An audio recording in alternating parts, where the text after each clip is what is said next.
गजा में इसराइली बर्बरियत में इजाफा। निहत्ते फ़लस्तीनी इसराइली जारियत के सामने बेबस। बमबारी से 344 बच्चों समेत मजीद 756 फ़लस्तीनी शहीद हो गए। शुहदा की तादाद 7000 से जायद हो गई। 3000 बच्चे 1700 ख़वातीन शामिल हैं। 18000 जख्मी। गजा में अल-वफा अस्पताल के करीब बमबारी, मुतअद्दिद अफराद शहीद हो गए। इसराइल का शाम में फौजी बैरक पर भी हमला, 8 शामी फौजी शहीद। फ़लस्तीन जंग रुकवाने के लिए सफारती कोशिशें जारी हैं। सऊदी अरब, कतर, मुत्तहिदा अरब अमारात और कुवैत समेत 9 अरब ममालिक ने मुश्तरका बयान जारी कर दिया।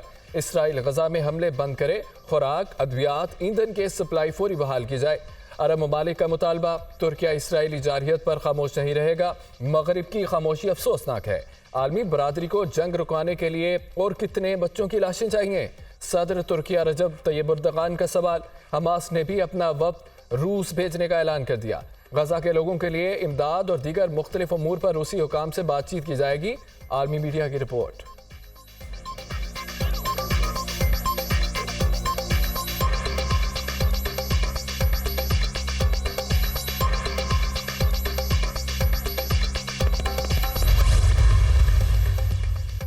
गजा पर 12,000 टन से जायद बमबारी। हिरोशिमा पर गिराए गए एटम बम के बराबर है। इसराइली जारियत की सारी हदें पार कर गया।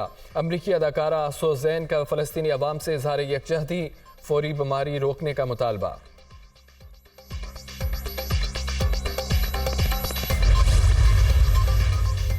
फ़लस्तीन और कश्मीर के मसाइल हल न होने पर आग पूरी दुनिया में फैल रही है। भारतीय इंतखाबात में मोदी हुकूमत ने जंग का ड्रामा रचाना है। यास्मीन मलिक को तिहाड़ जेल में फांसी देने की प्लानिंग की गई है। मुआवने खुसूसी मिशाल मलिक की हुर्रियत कॉन्फ्रेंस, कायदीन के हमरा न्यूज़ कॉन्फ्रेंस।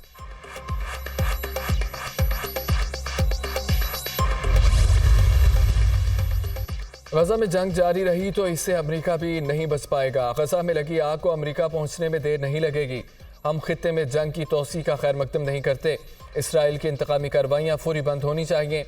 अमेरिका फ़लस्तीन में होने वाले जुल्म पर आवाज़ बुलंद करे। ईरानी वज़ीर ख़ारजा हुसैन अमीर अब्दुल हयानी का अक़वाम मुत्तहिदा से खिताब।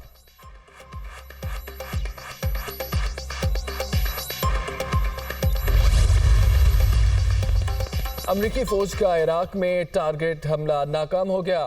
पेंटागन का इतराफ़। एक हफ्ते में अमरीकी फोर्सेस पर इराक में 12, शाम में 4 हमले हुए।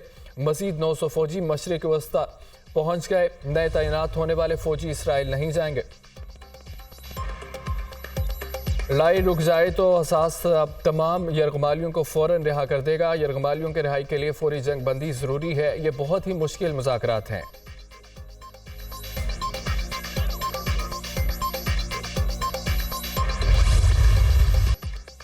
नवाज शरीफ की अल अजीज़िया और एवनफील्ड रेफरेंस में सजा के खिलाफ अपीलें बहाल। इस्लामाबाद हाई कोर्ट के 2 रुकनी बेंच ने महफूज फैसला सुना दिया कि आपको नवाज शरीफ की गिरफ्तारी दरकार है। अदालत का नैब से एक बार फिर सवाल, बिल्कुल नहीं, हमें गिरफ्तारी दरकार नहीं है। अपीलें बहाल करने पर भी हमें कोई एतराज़ नहीं है। प्रोसिक्यूटर जनरल का अदालत में जवाब, अपीलें बहाल हो जाएं तो हिफाजी ज़मानत की दरख्वास्त तो गैर मौसर हो जाएगी। आज़म नज़ीर तारड़ के दलाइल। इस्लामाबाद हाई कोर्ट के चीफ जस्टिस आमिर फारूक और जस्टिस मियां गुल हसन औरंगजेब ने नवाज शरीफ की दरख्वास्त पर समाअत की।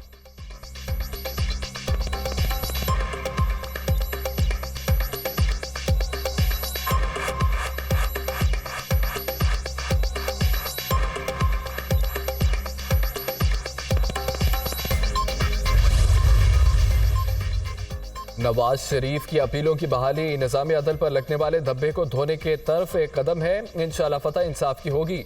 तराजू के पलड़े बराबर होने से ही पाकिस्तान बहरानों से निकलेगा। पनामा से अकामा और बेटे से तनख्वाह क्यों न ली के तस्वुर पर ब्लैक लॉ डिक्शनरी की तशरीह को सजा बना दिया गया। नवाज शरीफ और कारकुनों को मुबारकबाद देता हूँ। साबिक वज़ीर आज़म शहबाज शरीफ का ट्वीट।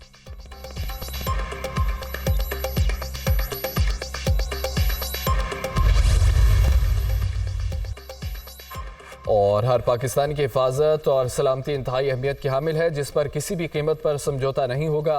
फ़ौज आवाम की बेहतरी के लिए रियासत के दीगर इदारों के साथ मिलकर मुख्तलिफ शोबों में कौमी और सूबाई सतह पर पूरी तरह मसरूफ़ अमल है। हम एक मजबूत कौम है जिसने अमन व इस्तेहकाम के हुसूल के लिए बहुत सी आजमाइशों को बर्दाश्त किया।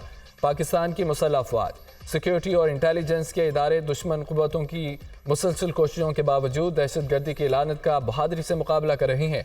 पाकिस्तानी अवाम के मुसलसल ताउन से इंशाअल्लाह कामयाबी हमारा मुकद्दर होगी। दानिश्वरों और सिविल सोसाइटी की ज़्यादा जिम्मेदारी है कि वो अवाम, खुसूसी तौर पर नौजवान नस्ल को रियासी इदारों के खिलाफ जारी प्रोपोगंडे के बारे में मालूमात पहुँचाकर इसका मुकाबला करें।